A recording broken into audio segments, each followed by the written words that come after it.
Making your own dice doesn't have to be an incredibly daunting or challenging process. If you've got your own silicone molds, it's actually pretty easy. And to make those, all it takes is a little bit of setup and know-how. It's pretty simple. I mean, an idiot can do it. You're about to watch one. I'm going to be showing you how I make my dice molds for making my custom dice. This is by no means the only way to do it, but I think it's one of the best ways to make sprue molds, and I'll talk about what those are in a minute. I'm using some master dice sent to me by The Blue Mimic. They're using the same font and style as the ones that I 3D printed, but they've got a nice little Dice Goblin logo on there, so we got to go with those. You can use absolutely any dice for this method, but this is the one that I'm going to be using. Now I'm going to be using a combination of my dice making method and Dark Moon Laura's method. She uses a toothpick, which I think is genius. I don't know if she was the first one to do it, but I think she was the first one to put it on YouTube, so I want to make sure that she gets credit for adding the toothpick step. So these molds are silicone molds. If you don't know what they are, they're used for things like making resin, like I'm doing here in the background to show how we use them. You can pour resin in there, and after a certain amount of time, that resin will turn rock hard, which can give us dice. If you have been wanting to make your own dice, that's probably why you're here on this video. In the background, you can see I've made some fireball dice using a different silicone mold, and now I'm going to show you how to make your own dice molds from scratch. They don't have to be this fireball dice. We're going to use those Dice Goblin dice that I showed you before. Now, we want to get started on prep, because that is, to me, the most important part about silicone dice mold making. Your prep means everything, and we need a few tools to have some good prep for this method. First of all, use a Dremel. It's a good way to drill into the dice to put these toothpicks into. The toothpicks make the sprues, which is why these are called sprue molds. Those little cylinder parts you can see that the dice there are attached to that I made out of resin, that's a sprue. You can cut that off with the little hobby shears just like this, and you've got yourself a nice looking dice. It takes a little bit of sanding, and you've got yourself a perfectly cleaned set of dice. The sprue helps us only have to worry about it on one face. I'm taking this dice and putting it on a bit of silicone just so that it doesn't move around all that often, but you can see the end goal here, which I've done with a different dice, is to get a toothpick inside of there. So we're going to take this Dremel and drill straight down into the dice. Now, you got to be real careful with this stuff. Definitely don't let kids do this. This is an adult thing, and make sure you've got a good grip, because any slip on that and a Dremel just went through your fingers, and that's not a good deal. We only need to drill out just enough to get the tip of a toothpick in there. You don't have to go all the way through the dice. It's just got to glue in there and stick the toothpick out a little bit. So I'm going to show you again. Drill one time down in the center, and when I drilled this one out, it came out to kind of a perfect eye on the shape of that, which is funny. But you can see the depth here, which is why I wanted to use these clear dice. It does not have to be that deep. So I go ahead and drill out the rest of the 7 set of polyhedral dice, and I've got my holes ready to go for putting my toothpicks into. All it takes is a little bit of rubbing off of the excess resin, and you're good to go. So I snip off the tip of the toothpicks with my hobby shears just to get a nice flat end. It helps it glue in there easier, and you can see because I used a drill bit that was about the same size as the toothpick, it fits in there pretty darn good. The problem with this is it's kind of loosely in there and will come off pretty easy, so we need to glue that in there. He also sent me one giant version of the D20, so of course I'm going to drill into that so that we can make a giant version as well, and I can show you some tweaks you might have to make. So I'm going to put some gloves on, and everybody should have gloves right now because of, you know, coronavirus and whatnot, and I'm going to use some super glue. The only reason I'm using gloves is because of this instant set accelerator for super glue. If you spray it on super glue, it dries in like 10 seconds, so it's really good, but I don't want to get any of it on my hands.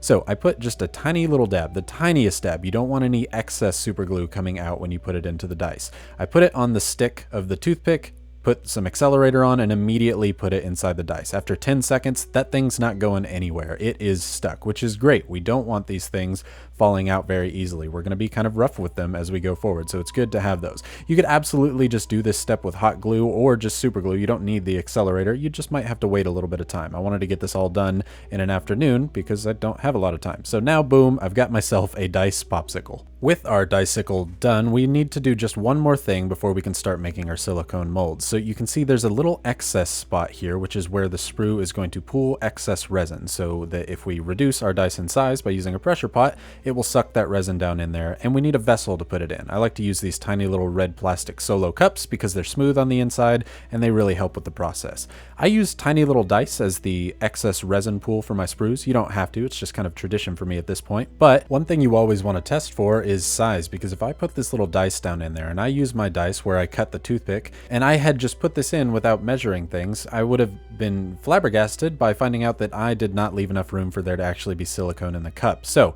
I've tested that. Now I know I need to cut this toothpick a little bit smaller. And honestly, the smaller you can get it, the more silicone you're going to save and the more money you're going to save. So that's a good thing overall. This is not the only way you have to do this. I used to do it a completely different way, which I'll show you here in a minute. But for doing this process, I put some super glue down on the end of the toothpick and some more super glue down on the dice. You could absolutely use hot glue for this step. I use super glue because I wanted this to last for a while. I wanted to make a couple of different silicone molds out of this. Hot glue, you might only get one before you'd have to redo it, and I didn't want to redo the process over and over. So I go ahead and glue all these things down, and if they stand up on their own, you're probably doing something pretty right. Now again, this is not the only way. The other way, which I used to do, was I just used to glue the dice right onto the corners, which is fine, but often you get chipped corners that way. This way with the toothpick on the edge of the dice is great because there's only one face you have to clean up, and if you do it right, you've got yourself a nice easy dice with not a lot of sanding, which once you get going, you will hate. So we also need to glue these down to the bottom because you can see if I don't, it's going to rattle around. This is where I do use some hot glue because it's a lot easier to get off of, and I do want to be able to reuse this. So I put a big glob of hot glue on the 6th side of the dice and stick it right down to the bottom. It should stand up on its own, but if not, you might have to hold it there for maybe 10-20 seconds. Then you should be good to go. You can see there's a lot of space around the dice for silicone to flow into. Now we've got our entire setup complete for one dice. So I go ahead and do that for the rest of the 7 set of dice, and I also do it for the bigger dice. The only thing for that one is because it's bigger, I wasn't able to use a solo cup. I had to use a Dixie cup, which isn't ideal, and I'll show you why here in a minute for using the clear silicone. But if you had to, you could always add packing tape to the red solo cup to make them taller. Now for these molds, I'm going to be using Sorta Clear 12. It's a 1-to-1 by volume or weight silicone mixture, which will make some awesome dice molds for us. There are plenty of other ones that you can use. I didn't used to use these at all. I like using them now for 2 reasons. One, it makes it really easy to demo things on YouTube because it's clear. I can show you the inside of things as I'm going. But 2, it is really easy to cut this silicone and get the dice out of them because you can see what you're doing, and you'll kind of see that after we get it all cured up here in a moment. But first, I want to show you that you have to mix this stuff up and mix it up for a good 5 minutes. Not mixing this will get you a bad result and you will not enjoy your dice mold because it won't work. It'll be sticky and gooey and nobody likes that. You can see there are a ton of bubbles in here, but there are no streaks. We want no streaks. We'll get rid of the bubbles here in a moment. I pour the silicone right next to the dice. Don't let it drip on your dice like I did. That's a big no-no, but it's okay. It'll work out just fine. Pouring it high and low and slow is ideal. You want to have the silicone have enough time to get into all the little cracks and crevices of the numbers in your dice. You can see how slowly I'm letting it go here to try and make sure that it gets into all the tiny little pieces on that dice goblin face. Another little tip you can do is if you're pouring it, pour on the side and pour with your cup tilted a little bit. That'll help it get to the bottom surface without leaving a giant bubble trapped under there, which can ruin your casting. Because I was using up the last of the silicone I had in those other bottles, I had to mix up another bit, and I think I did pretty good for eyeballing the amount of silicone I need. I mean, that's pretty spot on. Now that we've got these all filled up, we can deal with the bubbles, and the way we're going to deal with that is by putting all of our molds inside of a pressure pot. This will pressurize the little bubbles, which will dissolve them or make them so tiny that you essentially can't see them and make them negligible in our dice mold making. I put it up to about 40 psi, and that gets me some really clear molds. You could also use a vacuum chamber.